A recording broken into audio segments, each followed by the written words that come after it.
card ఆడదయా సరే slip slip నువ్వు రాసుకొని తీసుకొని వచ్చినా అన్నమాట అంతేనా అది దేవుడు రా వాడి మోసం చేసి తీసుకుని వస్తారన్నమాట ఏంది కార్డు రాసుకురా మరి బియ్యం కూడా పట్టుకొచ్చిన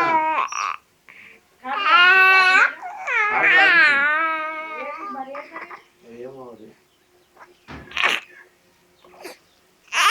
నానే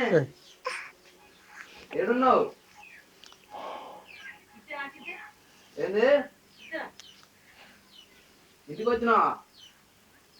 దారిలో కనపడట్లేగా మీ ఇంటికాడ ఉన్నాగా తిప్పు ఏం చేస్తున్నాడు ఎర్ర పట్టుకుంటున్నా నువ్వు అరపడుతుందరా రూపాయలు